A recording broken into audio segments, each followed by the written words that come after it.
gentlemen, we about to put it down for Raw City, the Junction City, and I love this place.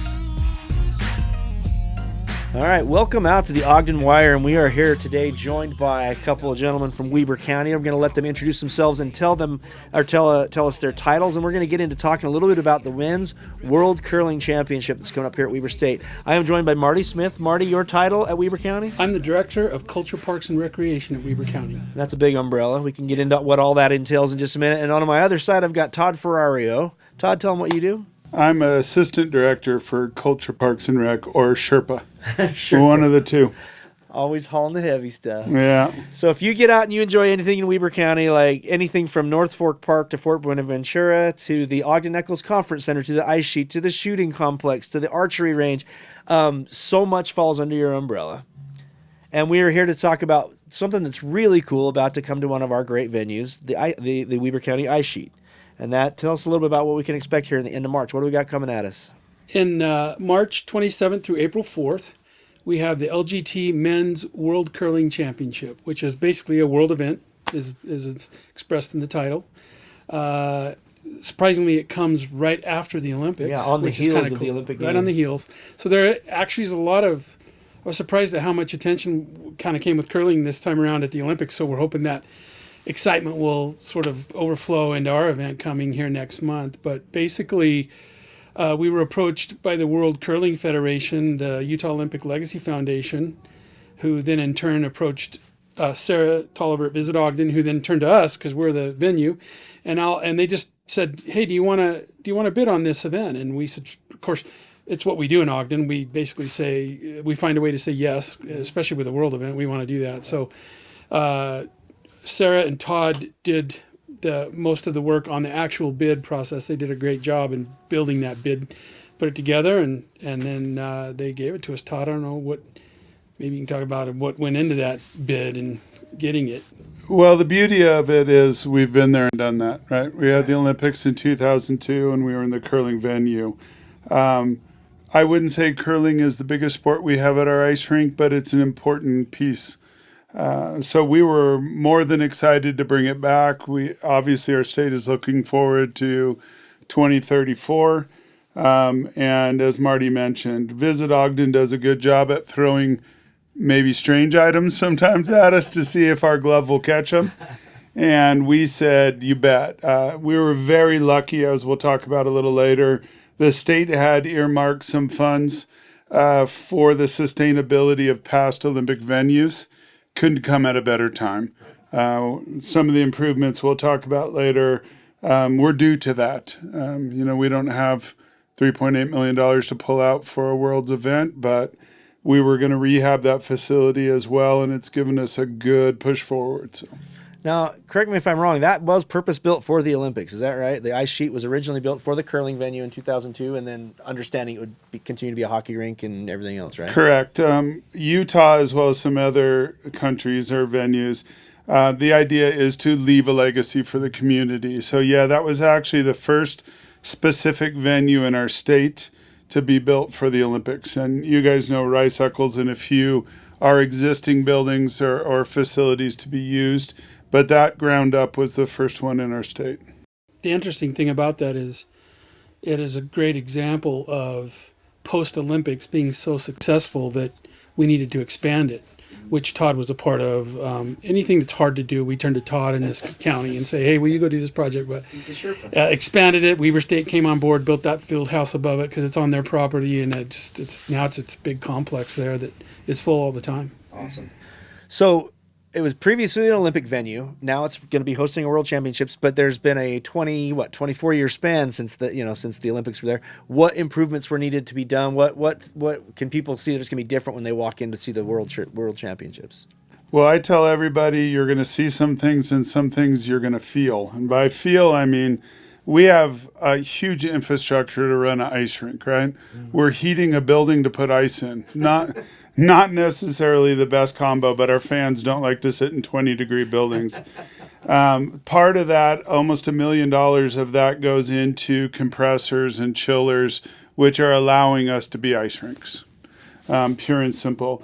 The things they'll really see from the visual aspect, the main arena has all new sound systems. When they put those in, they pointed speakers down at ice, and I'm in a beautiful sound studio. You know, that is a great concept. So we have beautiful array speakers up now. We have new LED screens, both on the west side and on the north end, new scoreboards. We have new concession stands being completely retrofitted. Before when we were chatting, you brought up pizza ovens. When that facility was built, your expectation was a hot dog, a soda, and popcorn. Mm-hmm. That's not the expectation of a concession stand any longer. This little studio we're in is about twice the size of our concession stand. So we got the can opener out and we pried some holes and did some millwork, and we've got pizza ovens and new fridges and popcorn makers, and we can produce some food because we've got 2,400 plus seats in that venue. So they should see some good things. Some housekeeping downstairs. The locker rooms originally built, locker room 1 and 2 shared a very large bathroom facility with shower rooms. 3 and 4 shared one also. That's great when you have a girls team in one and a guys team in two, or you have youth in one and adults in the other. Obviously, sport and world has changed. Yeah. So there's quite a few dollars going in to divide those out. So each locker room has its own restroom and shower facility. And so I think they'll see a lot of touches from flooring to paint to new entry desks and VIP room furniture. And it's a pretty good whitewash of the whole place to add to the facility. Well, and when it's all decked out for a World Championships, it is also it takes it to a different level as well. It's not like you're coming to watch your local curling club slide stones on the ice. You know, you'll see what you just saw in the Olympics with the carpeted alleyways and the cameras and the TV trucks outside, and So March 27th through April 4th. Now, this is a ticketed event. Where can people get tickets? Well, great question. They can go to worldcurlingogden.com, or you can go to visitogden.com, click the events tab, and you'll just go down through the events and find World Curling right there, and that'll link you out to tickets also. So, and there are corporate and group rates. If you more than purchase 20 or more tickets, 10% off that purchase. 50 or more tickets get you 20% off. There's VIP opportunities. Tell us a little bit about that. That actually is a really great opportunity. I hope folks pay attention to that, because if you're a local or even a regional corporation, organization, association, and you want to have a great experience for folks, this can come in the form of a sponsorship or just a VIP group purchase where you can come in and we have this super cool VIP area we're going to have set up. It's its own exclusive area in the ice sheet where, as the event's going on, you can bring your group, you can sit in exclusive seats, you can have access to exclusive food and beverage and a bar, all on your own, and take care of your folks. That comes with a block of tickets. Whatever arrangement you want to have, however many tickets you want to group up, that opportunity is there, and you can just contact Sarah at Visit Ogden, and she will hook you up with that. I understand there's a Learn to Curl opportunity included as well. Some of those have a Learn to Curl opportunity, yep, and I've heard that that's actually pretty popular. So if you want to do that, which, by the way, if you've ever tried that, I don't know if you've tried that, Shane, but it's not near as easy as they make it look on TV. I have tried curling a few times, and it is not as easy. Everyone I see on social media, it's like, I could do that sport. I could do. No, you couldn't. No. Trust me, you couldn't. Yeah, just try to glide on one shoe on the ice with all your body weight Right. centered on like a tightrope. Yeah, it's not just like you're pushing Yeah. a rock. Yeah, it's difficult. Very fun to watch. The Olympics helped everyone kind of understand some of the lingo, some of the strategies. So now's a good time to come out and see it in person. A lot of those same teams that we saw competing in the Olympics are going to be here in Ogden. That's right. 13 teams, I think, to be exact. And now, also, there's a lot of ways to plug into this besides just being a spectator in the community. I know that on both weekends of the championships, there's a big outdoor festival just outside the arena. There at the ice sheet. On both weekends, it'll include beer vendors and food trucks. I know there's kids' activities. What more can you tell us about all this? Yeah, so that's going to be going on. There will be entertainment, food, beverages of all choices, depending on what you like. And there's also a festival downtown at the Monarch. Yeah, so the Monarch, it's going to be the closing party basically, but it's before the medals match. So it'll be on the Friday night, the first Friday. So there'll be a first Friday art stroll going on. There'll be live music. There'll be potentially meet and greets. And then we can't really talk about which teams will be there yet because it'll depend on who made the final medal round, and they may not be wanting to go out and do meet and greet the night before a big gold medal match. But this is a great opportunity for the community, and this is where Ogden is so good at integrating and bringing the community in to experience this event, not just from being there on the ice, but what's surrounding it. I mean, I can't think of what would be more fun, but to go down and party with the community and celebrate World Curling being in town and meet some of the players and.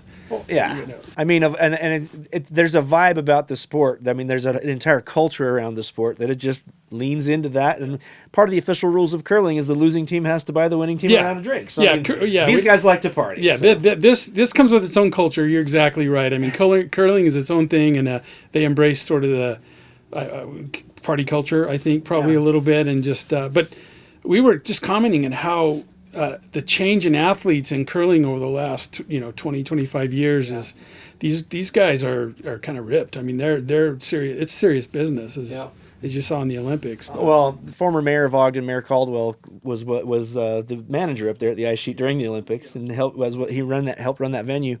And he always jokes and tells me, he's like, it's the only venue in the Olympics that had a designated athlete smoking lounge. So they may have changed a little bit because they looked a lot more fit in the Olympics. Yeah, it does have a reputation, and of course, there are some countries, as you know, that are huge curling countries like Canada that embrace that whole. There's an official beer coming with curling, and there's a whole thing behind that. So. And that beer's out of Colorado, Dale's. Oh yeah. So they are official sponsor of USA Curling. So we will have Dale's in the house. That's right, we will. Now, we mentioned tickets are all available for purchase at worldcurlingogden.com, but also it's worth mentioning that kids' ticks are free for any of the day sessions. Yeah. So if you have some little, and that happens to be during spring break, so if you've got the littles at home that are off school for that week and you're looking for something to do and kind of, we'd love to see their butts in the seats up there watching some curling, and those kids' ticks are free, so check that out. Yeah, we always want the kids to come and experience that because this is the future. Right, future generation, future curlers, future hockey players. There's nothing better than getting kids in the venue to experience something like that and get them excited about. Well, and I think it's good to teach them because they, as you said, there's a different look to that arena when it's a world or a national type event. Mm-hmm. And what people don't understand is the broadcast side of this event is massive. Yeah. We have teams coming from all over the world to handle broadcasting because it will be shown live all throughout Europe, all throughout Asia. There will be hundreds of thousands of people tuning in to watch a sport in our backyard. Yep. And so what you see in person and what you see on TV is going to be very similar. So, are we missing anything about this event? No, I just, big thank you to the Utah legislature for appropriating these funds for this huge remodel. That Todd has actually been the one to head that up. And when folks walk into the arena and see the changes we have made, not only from a sustainability aspect, full LED conversion on the ice, to some of the customer experience has really become the forefront of venues these days, right? And it used to be, like Todd likes to say, a bag of popcorn and a soda was what people wanted. They want much more now. And when you see the video boards and speaker arrays and the color and the food experience, it's just the transformation of the venue, it's super cool.